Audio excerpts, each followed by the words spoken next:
Hello, hi, नमस्ते। Are you okay? मजे में? बराबर लिख रहे हो ना? बराबर होमवर्क भी कर रहे हो, राइट? चलो, गुड। भाई लास्ट लेक्चर में आपको मैंने लास्ट जो होमवर्क का सम बोला था, एक बार जस्ट क्विकली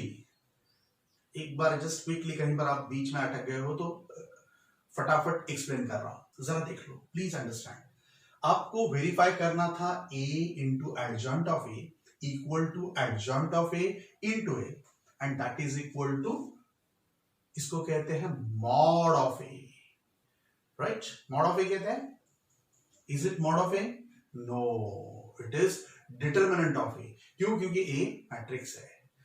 गलती से भी ऐसा मत पढ़ना। This is determinant of A and this is I, identity matrix. ये मैट्रिक्स है एंड ये डिटर्मिनेंट मतलब स्केलर आएगा, सम रियल वैल्यू आएगा, राइट? तो ये तीनों इक्वल है ऐसा बताना है आपको, राइट? तो ये मैट्रिक्स इंटू मैट्रिक्स, मैट्रिक्स होगा, मैट्रिक्स इंटू मैट्रिक्स, मैट्रिक्स होगा, and matrix into scalar, matrix होगा। तो तीनों इक्वल कैसे है बताएंगे हम लोग। तो चलो भाई, ए दिया है आपको 1 -1 2 3 0 -2 1 0 3। अब इसका एडजॉइंट निकालना है। एडजॉइंट में दो ऑपरेशंस करने होते हैं, याद है ना आपको? क्या करना है? एक तो कोफैक्टर निकालना है, हर एक एलिमेंट का कोफैक्टर निकालना है, एंड फिर उसको Ri टू Ci या Ci टू Ri करके रखना है। मतलब मैं क्या करूंगा कि फ्रेंड्स, Ri टू Ci मतलब पहले से ही इस एलिमेंट्स के जो भी कोफैक्टर है ना, वो यहां पर ही लिख दूंगा, बात खत्म। You can quickly go for it. Clear? Are you understanding? उसमें बहुत ज्यादा स्टेप्स आपको इन्वेस्ट करने नहीं है, बराबर समझ लो। क्या बोला मैं? फिर से बताता हूं प्लीज फ्रेंड्स। एडजॉइंट के लिए आपको दो स्टेप्स करने होते हैं। एक तो सब एलिमेंट्स के कोफैक्टर फाइंड करने होते हैं, एंड फिर उसको Ri टू Ci। तो हम करेंगे क्या कि इसके कोफैक्टर फाइंड करके इस Ri मतलब फर्स्ट रो को लिखेंगे कहां पर? फर्स्ट कॉलम में। मतलब एक ही ऑपरेशन में, एक ही स्टेप में ये दो ऑपरेशंस हो जाएंगे। क्लियर? ओके, पक्का? गुड। तो जरा मुझे बताओ तो इसका अब what is cofactor of +1, right? तो क्या करेंगे? 0 0, ये भी 0, ये भी 0, 0 -0 0, एंड प्लस अटैच करेंगे 0, तो लिखेंगे यहां पर 0। चलो, अब इसका कोफैक्टर -1 का कोफैक्टर मतलब बराबर है 3 3 9, 3 3 9, एंड दिस इज +2 हो जाएगा। सो 9 + 2 11, बट यहां पर माइनस है ना? यहां पर माइनस है, इसलिए -11 लिखेंगे। -11 इसकी जगह पर नहीं लिखेंगे, तो इस जगह पर लिखेंगे, मतलब -11 यहां पर लिखेंगे, राइट? तो ये सेकंड एलिमेंट फर्स्ट रो का है, तो सेकंड एलिमेंट फर्स्ट कॉलम का लिखेंगे। तो ये थोड़ी सी गड़बड़ है, पहले थोड़ी प्रैक्टिस करोगे आ जाएगा। क्लियर? तो चलो अब यहां पर चलते हैं। इसका जो भी कोफैक्टर है वो थर्ड एलिमेंट मतलब यहां पर लिखेंगे। जरा देख लो, +2 के कोफैक्टर के लिए दिस इज 0 -0, तो 0 आएगा, 0 लिख दिया। क्लियर? पक्का? कैसे फटाफट करना है पता चला। नाउ प्लस के बाद ये माइनस। अब ये रो एंड 3 वाला कॉलम बंद, मतलब -1 3 -3 एंड ये तो 0 है, तो -3 होने के बाद माइनस अटैच करना है, तो +3। तो +3 लिखेंगे कहां पर? सेकेंड कॉलम फर्स्ट रो, यहां पर लिखेंगे। ये हमारा सेकेंड रो लिखेंगे ऐसे। फिर 0 का कोफैक्टर 0 नहीं लिख देना है। 0 वाला रो एंड 0 वाला कॉलम बंद, सो 1 3 3 -2 मतलब 1, एंड यहां पर क्या होता है? प्लस, सो +1 ही लिखना है, ये रहा +1, राइट? फिर चलते हैं -2 के लिए, तो -2 का रो कॉलम बंद, 0, एंड दिस इज +1, तो +1 होगा बट माइनस, मतलब क्या लिखोगे? -1। क्लियर? ओके, चलते हैं 1 पर। तो 1 का रो 1 का कॉलम बंद, -2 -1 +2 0, सो +2 ही रहेगा, बट इधर इसका मल्टीप्लाई प्लस ही है, तो यू राइट +2। चलो 0 का कोफैक्टर दिख रहा है, -2 -6 -2 -6 -8 बट दिस इज माइनस, तो -8 का माइनस +8 लिख दिया +8। एंड 3 का कोफैक्टर, चलो 3 का कोफैक्टर 0 एंड +3, 0 एंड +3 तो +3 रहेगा, एंड ये प्लस ही है तो +3 लिखोगे। सो डायरेक्टली ऐसे लिखने आना चाहिए for MCQ. Okay, clear, fine. So adjoint of A ये आ गया आपके पास। चलो दूसरा क्या लगेगा आपको, mod of sorry determinant of A. Determinant of A मतलब इसी का डिटरमिनेंट वैल्यू, मतलब 1 इंटू +1 इंटू 0 -0, तो 1 0 -0, देन -1 का माइनस करके +1, फिर ये भूल जाएंगे, 3 3 जा 9, 3 3 जा 9 +2, तो ये क्या आ जाएगा 9 + 2 11। एंड देन फ्रेंड्स +2 इंटू ये वाला भूल जाएंगे, 0 -0 तो 0 ही रहेगा, सो 0 -0, सो ये भी 0 ये भी 0, ओनली 9 + 2 is 11। तो what is the determinant value of matrix A, तो 11। तो चलो just go for A into adjoint of A, मतलब इसके साथ इसका मल्टीप्लीकेशन करेंगे, क्या आता है देख लेंगे। A into adjoint of A, तो आपको पता है 1 इंटू 0 0, -1 इंटू -11 +11, एंड 2 इंटू 0 0, मतलब अल्टीमेटली 11 एडिशन करने के बाद, राइट। वैसे ही आप -1 ये दूसरे के लिए आप, सो -1 इंटू 3 सॉरी 1 इंटू 3 3, फिर -1 एंड फिर -2 तो 0 आएगा, फिर 1 इंटू 2 1 इंटू 2 2, -1 इंटू 8 -8, 2 इंटू 3 6, तो फिर से 0 आएगा। सो इसी ढंग से you will go for it, and finally you are going to get 11 0 0 0 11 0 0 0 11, right. अब अगर आप डिटरमिनेंट A इंटू आई करते हो, तो डिटरमिनेंट A की वैल्यू 11 है, एंड आई मतलब आइडेंटिटी मैट्रिक्स, पता है ना 1 1 1 diagonal matrix, main diagonal matrix पर मेन डायगोनल एलिमेंट्स क्या होंगे 1 1 1, बाकी सारे 0 0 0, तो 11 से मल्टीप्लाई करते हो तो ये आएगा। तो देखो ये एंड ये एक ही है, मतलब A into adjoint of A बराबर ये आएगा। वैसे ही दिस इंटू दिस करते हो, ये पहले लेकर ये करते हो तो भी वही आएगा, कोई फर्क पड़ता नहीं है। जरा घर पर अगर बराबर नहीं किया, अटक गए हो तो बराबर कर लेना अभी, ठीक है। ओके, अब आगे चलेंगे। आगे वेरी वेरी इंपॉर्टेंट टॉपिक है, राइट। What is that? ये सब हमने ऑफ कोर्स ये हमने अभी प्रूव किया है, इसके पहले के ही सब में क्या प्रूव किया था। So that was our theorem number 1। If A is a square matrix of order n, n order वाला मतलब n क्रॉस n बराबर वाला स्क्वायर मैट्रिक्स है, तो A into adjoint of A is equal to adjoint of A into A, that is equal to determinant of A into In, where I is an identity matrix of order n। Clear clear पक्का? तो ये हमने already prove कर दिया है ऊपर वाला sum solve करके। Let us go for now next topic, जिसको हम कहते हैं सिंगुलर मैट्रिक्स। अब सिंगुलर मैट्रिक्स किसको कहेंगे? कुछ नहीं, जिसकी डिटरमिनेंट की वैल्यू अगर 0 आ गई तो उसको हम कहेंगे सिंगुलर मैट्रिक्स। वही लिखा है, square matrix A is said to be singular if determinant of that A matrix is equal to 0, तो उसको हम क्या कहेंगे? Singular matrix. जैसे कि अगर आपने 1 2 3 6 ये मैट्रिक्स लिया, तो इसको डिटरमिनेंट में डालकर उसकी वैल्यू अगर फाइंड करें तो 6 1 6 3 2 6 0, मतलब ये मैट्रिक्स को हम कहेंगे सिंगुलर मैट्रिक्स। एंड ऐसे सिंगुलर मैट्रिक्स का इनवर्स मैट्रिक्स पॉसिबल नहीं है। तो जब कभी भी इनवर्स मैट्रिक्स पूछा जाता है और ऐसा सिंगुलर मैट्रिक्स दिया जाता है, तो सीधा का सीधा लिखना है डज नॉट एग्जिस्ट। क्यों? आगे बताता हूं क्यों, वो आगे बताता हूं, जस्ट अभी समझ लो, या हम क्यों सीख रहे हैं इसका थोड़ा सा पहले से बता रहा हूं। ओके, तो सिंगुलर मैट्रिक्स हमारे लिए क्यों काम का? क्योंकि अगर सिंगुलर मैट्रिक्स है मतलब उसका डिटरमिनेंट का वैल्यू 0 है, तो उसकी इनवर्स मैट्रिक्स एग्जिस्ट होती नहीं है। क्लियर? Okay fine. चलते हैं नॉन सिंगुलर मैट्रिक्स। ऑब्वियसली अगर सिंगुलर मैट्रिक्स में इधर 0 होता है तो यहां पर 0 होता नहीं है। तो what is the definition? Square matrix A is said to be non-singular if determinant of A is not equal to 0, and determinant of A is not equal to 0 हो गया फ्रेंड्स, तो जरूर इसका इनवर्स मैट्रिक्स आता है या inverse matrix possible है। Clear? तो जब भी इनवर्स मैट्रिक्स फाइंड करना है तब डिटरमिनेंट ऑफ ए की वैल्यू पहले देख लेनी है। अगर 0 आ गई तो सीधा लिख देना है डज नॉट एग्जिस्ट, अगर 0 नहीं आई तो ही आगे इनवर्स मैट्रिक्स फाइंड करने जाना है। Clear? Okay fine.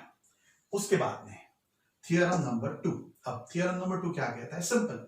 Theorem number 2 आपको ये कहता है फ्रेंड्स कि अगर ए एंड बी दोनों नॉन सिंगुलर मैट्रिसेस है, दोनों नॉन सिंगुलर मैट्रिसेस है, मतलब जिसकी डिटरमिनेंट की वैल्यू 0 नहीं है, end of a same order होना चाहिए। स्क्वायर मैट्रिक्स तो 2x2 या 3x3, दोनों 2x2 होने चाहिए, दोनों 3x3 होने चाहिए, बराबर, राइट? तो फिर ए बी या बी ए इंटू बी ले लो या बी इंटू ए ले लो, ये मैट्रिक्स या ये दोनों मैट्रिसेस भी नॉन सिंगुलर हो जाते हैं। फिर से एक बार, अगर ए मैट्रिक्स एंड बी मैट्रिक्स दोनों इंडिपेंडेंटली नॉन सिंगुलर मैट्रिसेस है, मतलब उन दोनों की डिटरमिनेंट की वैल्यू 0 नहीं है, तो दोनों का मल्टीप्लीकेशन करेंगे, ए इंटू बी करेंगे या बी इंटू ए करेंगे, वो मैट्रिसेस का अगर आप डिटरमिनेंट वैल्यू लेते हो तो 0 नहीं आने वाली, मतलब वो नॉन सिंगुलर मैट्रिसेस होंगे। फिर ए बी लेते हो या बी ए लेते हो, दोनों की डिटरमिनेंट की वैल्यू 0 होगी नहीं। ऐसा कौन बता रहा है? Theorem number 2। तो ये आप एमसीक्यू के लिए खास याद रखोगे। एंड दूसरा या तीसरा थियरम, अगर determinant of A into B पूछा है एंड ये दोनों फिर से स्क्वायर मैट्रिसेस है, तो determinant of A into determinant of B अलग अलग का प्रोडक्ट लोगे तो भी चल सकता है। मतलब determinant of A into B, अगर आप मैट्रिसेस ए इंटू बी का मल्टीप्लिकेशन करने के बाद उसकी डिटरमिनेंट की वैल्यू लो, या फिर एक मैट्रिसेस का डिटरमिनेंट वैल्यू ले लो, दूसरे मैट्रिसेस का डिटरमिनेंट वैल्यू ले लो, दोनों का प्रोडक्ट ले लो, इट विल बी सेम।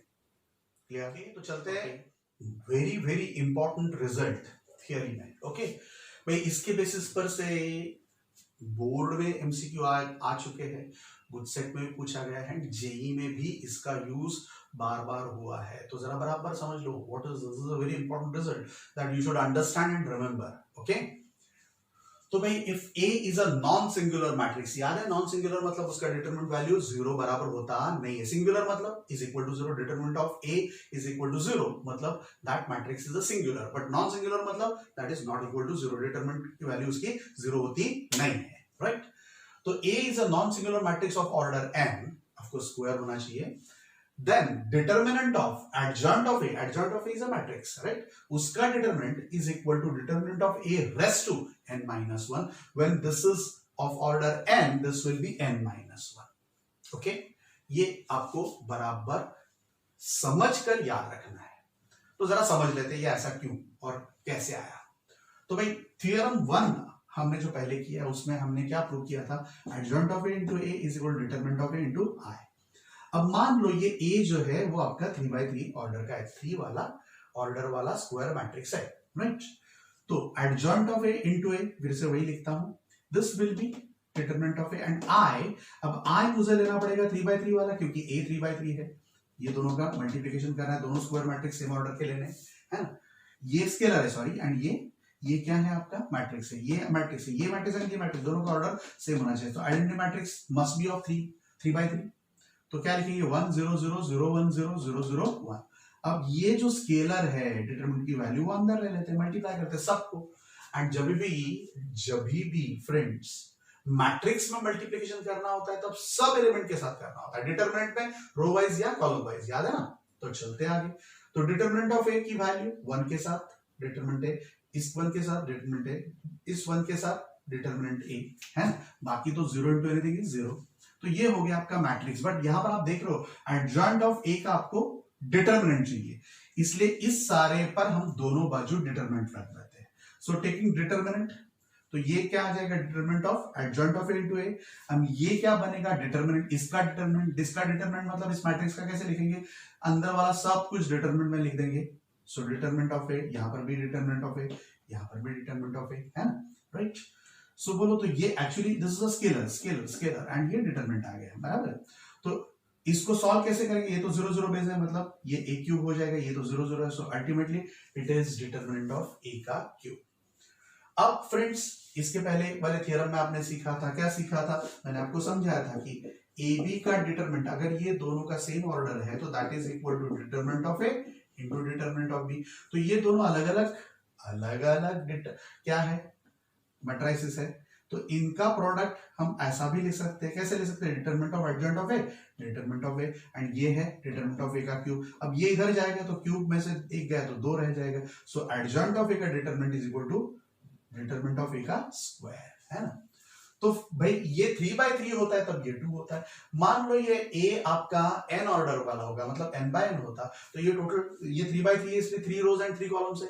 अगर n/n होता तो यहाँ पर n rows and n columns होते, n rows and n columns होते तो n टाइम्स आपको मल्टीप्लाई करना पड़ता है। ये 3 रोज 3 कॉलम्स है तो 3 बार मल्टीप्लाई करना पड़ा, इसलिए डिटरमिनेंट ऑफ ए का क्यूब आया। अब ये अगर n rows and n columns होते तो आपको n times determinant of A आता, तो यहाँ पर n टाइम्स आता, रेस्ट टू n आता, एंड ये जो a है डिटरमिनेंट ऑफ ए ये नीचे जाएगा, तो एक बार माइनस करना है तो it will be n-1। So for general understanding you can always say that determinant of adjoint of a is equal to determinant of a raised to n-1। अगले theory point पर वेरी वेरी इंपॉर्टेंट, जिसके लिए सब हमने develop किया, that is inverse of a matrix कैसे find किए करना चाहिए, राइट। तो देखो थ्योरम नंबर 4 ये कहता है अ square matrix A is invertible, उसका इन्वर्स पॉसिबल है इफ एंड ओनली इफ, मतलब दोनों वे से, इफ एंड ओनली इफ आया मतलब if A is a non singular matrix. अगर नॉन सिंगुलर मैट्रिक्स है तो A इन्वर्स एग्जिस्ट होता है, राइट। A नॉन सिंगुलर है तो A इन्वर्स होगा, एंड A इन्वर्स हो रहा है एग्जिस्ट, इसका ही मतलब A क्या होगा, नॉन सिंगुलर होगा। It is both the way that you have to understand. So ये थ्योरम नंबर 4 बहुत बहुत इंपॉर्टेंट है फ्रेंड्स। अगर A इनवर्स पॉसिबल है कब, A नॉन सिंगुलर है तो, अगर A नॉन सिंगुलर है तो इसका मतलब A इनवर्स पॉसिबल है, A इनवर्स पॉसिबल है तो A नॉन सिंगुलर है। पक्का, बराबर। चलो अब हम बेसिकली ये फॉर्मूला डिराइव करते हैं, A इनवर्स फाइंड कैसे करेंगे। Formula nobody is going to ask you to prove, but आपको बेसिकली ये पता होना चाहिए ताकि दूसरा कुछ भी प्रूफ पूछा गया तो हमें आना चाहिए, राइट। तो जरा बराबर समझ लो, एकदम सिंपल है, उसमें कुछ दम नहीं है, जरा देख लो। थ्योरम नंबर 1 क्या कहता है, आपको कुछ याद है, व्हाट इज थ्योरम नंबर 1? तो a into adjoint of a equal to adjoint of a into a is equal to determinant of a into I, right। अब भाई इसको हम डिटरमिनेंट ऑफ a से सबको डिवाइड करते हैं। आपको पता है ये नॉन सिंगुलर है, नॉन सिंगुलर है मतलब डिटरमिनेंट ऑफ a की वैल्यू 0 नहीं है। अगर इसकी वैल्यू 0 नहीं है तो हम डिटरमिनेंट ऑफ a से डिवाइड तो कर ही सकते हैं, 0 नहीं है तो डिटरमिनेंट ऑफ a से हम डिवाइड कर सकते हैं। क्यों करना है बताता हूं मैं आपको, right. So dividing by determinant of a as a is non singular matrix, because you know non singular matrix मतलब determinant of a is not equal to 0। तो भाई इसको भी डिटरमिनेंट ऑफ a से डिवाइड किया, इसको भी डिटरमिनेंट ऑफ a से डिवाइड किया, इसको भी किया, इसलिए रहेगा सिर्फ i। Now you know कि a into b is equal to b into a बराबर i है, दोनों का प्रोडक्ट अगर i है तो भाई can you tell me b को हम क्या कहते हैं, उसका इनवर्स, क्योंकि ये a एंड a इनवर्स नहीं पता चला तो दोनों बाजू a इनवर्स से मल्टीप्लाई करो, मतलब a इनवर्स से यहां पर मल्टीप्लाई किया, यहां पर भी a इनवर्स से मल्टीप्लाई किया, मैंने ये एंड ये लिया है, इन दोनों को a इनवर्स से लेफ्ट साइड से मल्टीप्लाई किया। तो मैट्रिक्स मल्टीप्लिकेशन याद होगा तो मैट्रिक्स मल्टीप्लिकेशन का ऑर्डर इज इंपॉर्टेंट। तो इस बाजू अगर लेफ्ट हैंड साइड पर आपने a इनवर्स रखा तो इस बाजू भी a इनवर्स रखना है। ऑफ कोर्स यहाँ पर i है इसलिए ज्यादा फर्क पड़ता नहीं है, बट दूसरा कुछ होता तो जरूर फर्क पड़ता। तो चलो a inverse into a that will be i, ये दोनों क्या हो जाएगा i, this is b and this is a inverse into i, a inverse रहेगा i इनटू b, b मतलब a inverse is equal to b। So जब भी ऐसा होता है that is equal to i, इसका ही मतलब b क्या होता है, a का इनवर्स, बराबर है, राइट। तो चलो if you compare this and this, मतलब 1 एंड 2, इसको आप इसके साथ कंपेयर करते हो तो a छोड़कर ये क्या है, b है, वैसे ये भी b इंटू a, तो a छोड़कर ये क्या है, b है ना। तो if you compare this with this, compare this with this and compare this with this, i के साथ i ही, तो अल्टीमेटली क्या आएगा, b is equal to 1 upon determinant of a, 1 upon determinant of a into adjoint of a। बोलो पक्का पता चला। तो b की value 1 upon determinant of a into adjoint of a, but b is a inverse, b is a inverse, तो b की जगह पर हम लोग क्या रख सकते हैं, a इनवर्स, b की जगह पर a inverse, so 1 upon determinant of a into adjoint of a। सो जब कभी भी आपको इनवर्स ऑफ a फाइंड करना है तो 1 अपॉन डिटरमिनेंट ऑफ a करेंगे इनटू एडजॉइंट ऑफ a करेंगे।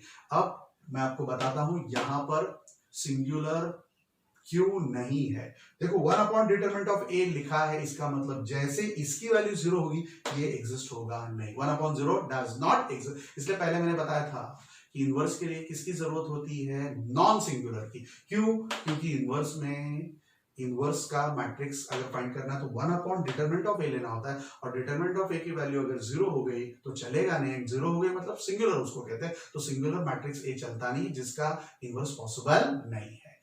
Is that clear? नाउ पहले जो बताया था वो पता चला कि जब भी ए नॉन सिंगुलर होगा मतलब इसकी वैल्यू 0 नहीं होगी, डिटरमिनेंट ऑफ ए की वैल्यू 0 नहीं होगी, तब only A inverse exist. And inverse जब एग्जिस्ट होता है तब उसका फॉर्मूला है one by determinant of A into adjoint of ए।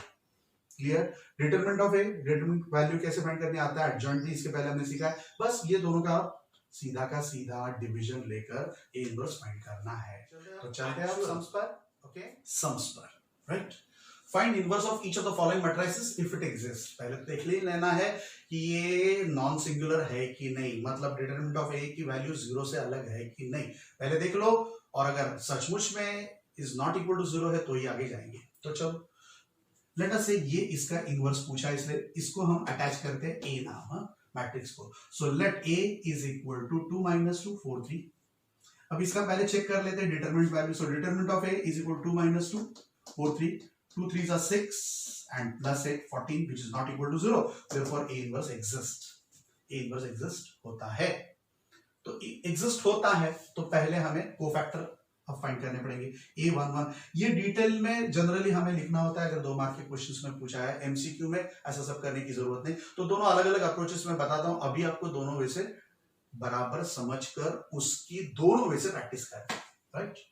तो चलो A11 मतलब इसका, आपको पता है इसका प्लस माइनस, तो इसका कोफैक्टर क्या होगा? Can you tell me? ये प्लस कैसे आएगा? तो -1 रेज़ टू 1 1 है मतलब 1 + 1, एंड फिर इसका माइनर क्या है? 3, तो 3 लिखेंगे। तो दिस इज -1 रेज़ टू 2 मतलब +1 × 3 3। वैसे 1 2 इसकी बात करते हैं। 1 2 मतलब क्या होगा? -1 रेज़ टू 1 + 2, एंड फिर ये 1 2 मतलब इसका माइनर सामने वाला 4। तो दिस इज -1 रेज़ टू 3 मतलब माइनस × 4 -4। फिर लिखेंगे A21 मतलब ये इसका क्या आएगा? ये प्लस माइनस, तो ये क्या आता है? प्लस या minus? You know this is 2 + 1 मतलब क्या आएगा? माइनस। सो -1 रेज़ टू 3 मतलब माइनस इनटू अब इसका माइनर सामने वाला -2 है ना। तो ultimately this is minus and this is minus, तो +2, एंड देन A22 मतलब इसका माइनर 2, तो 2 लिख देंगे, एंड -1 रेज़ टू 2 + 2, 2 2 है मतलब 2 + 2, सो -1 रेज़ टू 4 मतलब +1 × 2 2, तो ये लिख देंगे। अब फ्रेंड्स ये जो है इसका हम मैट्रिक्स बनाएंगे, बट एडजॉइन करते वक्त क्या करते हैं? जो भी रो है उसको हम कॉलम बनाएंगे। तो ये रो में है, इसको हम कॉलम में लिख देंगे। तो A11 सी जनरली हम पहले क्या लिखते हैं? A11 A12, तो अब यहां पर A11 A12 लिखेंगे, एंड फिर यहां पर A21 A22 लिखेंगे। मतलब क्या करेंगे? 3 के बाद -4 उस बाजू नहीं लिखेंगे, 3 के बाद -4 इस बाजू लिखेंगे, एंड 2 2 फिर ये 2 2 लिख देंगे। This is your second column, उल्टा घुमाकर, है ना। Then friends A inverse is equal to, आपको पता है what is the formula? One by determinant of A into adjoint of A। अब डिटरमिनेंट ऑफ A ऑलरेडी आपने फाइंड कर दिया 14, so 1/14 into adjoint of A, ये है मैट्रिक्स। तो 3 2 -4 2 लिख दो, बात खत्म, राइट? ओके, सो इस ढंग से आपको सिस्टमैटिकली बताना है आपके नोटबुक में, राइट? वैसे डायरेक्टली अगर मुझे करना है तो भी मैं कर सकता हूं। कैसे करना है वो समझ लो, ये ट्रिक समझ लो। ट्रिक नहीं है, एकदम सिंपल चीज है। So that also you should know. Most of the time ऐसा क्वेश्चन 1 मार्क एमसीक्यू में ही आता है, 2 मार्क के लिए ऐसा कोई जनरली पूछता नहीं है। ओके, तो जरा देख लो क्या करेंगे। आपको पता है how to go with this, 4 options है। तो पहले तो डिटरमिनेंट ऑफ ए फाइंड कर लेंगे, अद्धर हवा में। 3 2 6 + 8 14, तो 14 लिख दो, राइट? फिर आपको पता है एडजॉइंट में क्या करता है? एडजॉइंट जब भी करना होता है ना 2/2 में, तो इसको इंटरचेंज करते हैं, याद है? तो 3 2 लिख दो, 3 2, एंड इसकी साइन बदलते हैं। इसको बदलते नहीं, सिर्फ साइन बदलते हैं। तो 2 का क्या आएगा? 2 का क्या आएगा? क्यों साइन नहीं बदली गई? 1 मिनट। 2 एंड सॉरी ये -2 ही है, यहाँ पर -2 है, -2 का क्या आएगा 2 एंड 4 का क्या आएगा -4, बात खत्म, over and out. This was -2 है ना, ये -2 था, याद है आपको, ये -2 हमने लिया था। Is that clear? पक्का? तो ये डायरेक्टली भी आप ऐसा कर सकते हो। Okay clear? चलते अगले क्वेश्चन, क्वेश्चन नंबर 6 पर 2x2 है। सिस्टमैटिकली घर पर आप जरूर होमवर्क में करोगे, मैं आपको फटाफट बता रहा हूं, जस्ट एक बार क्विकली फिर से क्या करना होता है। सबसे पहले तो डिटरमिनेंट फाइंड करना होता है। What is it friends? तो -2, what is this? +15, so -2 + 15 will be 13 which is not equal to 0, मतलब एग्जिस्ट होगा तो 13 यहां पर लिख दो। फिर ये दोनों सिर्फ एक्सचेंज करके रख दो, 2 -1, इसकी साइन अपोजिट ले लो, तो ये हो गया आपका required answer. Clear? Okay, but आप सिस्टमैटिकली पहले करोगे एंड ऐसा भी करोगे। ओके तो चलते हैं रियल क्वेश्चन पर। 3x3, 3 या 4 मार्क में ये क्वेश्चन पूछा जाता है, राइट? तो जरा बराबर देख लो, समझ लो। Find inverse of each of the following matrices में question number 7, this is 3x3 वाला मैट्रिक्स दिया है, तो उसको हम नाम मैट्रिक्स देते हैं बट नाम नहीं देते, तो हमें वो नामकरण कर देना है। So let a is equal to this, इसलिए determinant of a is equal to, आपको पता है प्लस माइनस प्लस, तो 1 टाइम्स 4 2 जा, बराबर है? नहीं, ये वाला और ये वाला छोड़ देना होता है। 2 5 are 10 and -0, so 10 - 0 10, so 1 into 10 10 आएगा। फिर -2 टाइम्स, फिर ये रो एंड ये कॉलम बंद, 0 - 0 तो 0 into 2, so 0, राइट? फिर 3 + 3 टाइम्स, 3 वाला रो कॉलम बंद, 0 - 0, तो ultimately it is 10 which is not equal to 0, therefore A inverse must exist. Clear? Good. Then let us start writing down the cofactors. पहला A11, तो -1 raise to 1 + 1, 1 1 है मतलब 1 + 1, फिर 1 वाला रो कॉलम बंद कर देने का, 2 5 10 -0, so 10 - 0 is 10 एंड ये भी +1 है, so 1 into 10 is 10। फिर A12 की बात करते हैं। A12 मतलब -1 रेज़ टू 1 + 2, 1 + 2, ये आपका 12, तो ये वाला ढक देते हैं, सो 0 - 0 तो 0 ही आएगा, सो 0 - 0 into everything is 0। फिर A13 की बात करते हैं। A13 is this 1 and 3, बराबर है? तो इसका 1 + 3 मतलब 4 हो जाएगा, एंड इसका अगर हम माइनर लेना चाहते हैं तो 0 - 0 0, तो ये भी 0 आ जाएगा। Generally it is good practice, 3 होने के बाद, एक रो होने के बाद ये ऐसा एक लाइन मार दो, ताकि जब भी ये रो वाले आपको कॉलम में लिखने हैं तब सीधे किसी ये 3 आप कॉलम में लिख सकते हो, पता चलेगा इधर का उधर नहीं होगा। So it is better practice to write a simple horizontal line. 3 distinction पता चलेगा कि ये आपको फर्स्ट कॉलम, ये सेकंड कॉलम में और ये थर्ड कॉलम में लिखने हैं। देन A21 मतलब -1 रेज़ टू 2 + 1, अब ये 21 ये रहा, तो इसका एंड इसका बंद कर दो, मतलब 2 5 are 10 and 0, so ये 10 - 0 10 एंड बट ये -1 रेज़ टू 3 मतलब माइनस into 10 -10 आ जाएगा। Clear? A22 is this element, ये एलिमेंट पर रो कॉलम बंद कर दो, तो 1 5 are 5 एंड 0 है, तो ये 5 - 0 एंड ये 1 हो जाएगा, 5 1 are 5।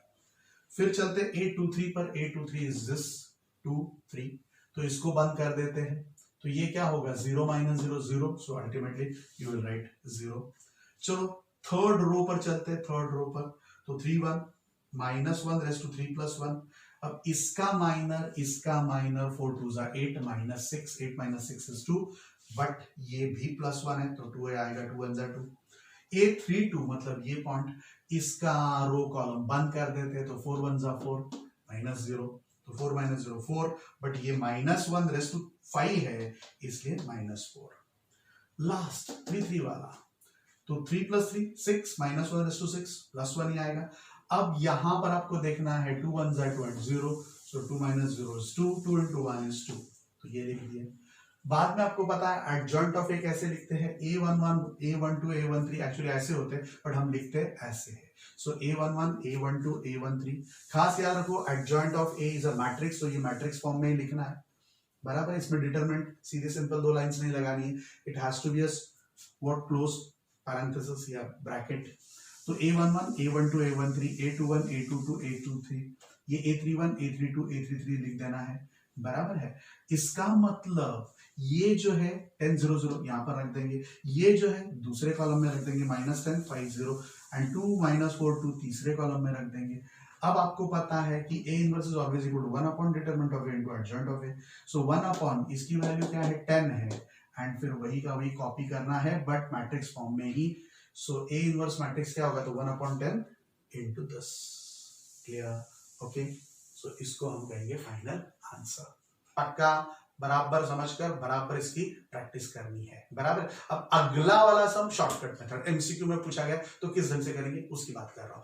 आपको तो बराबर पूरा का पूरा ही करना है बट अब एमसीक्यू में कैसे सोचा जाएगा वो हम इसके आगे देखेंगे, ठीक है।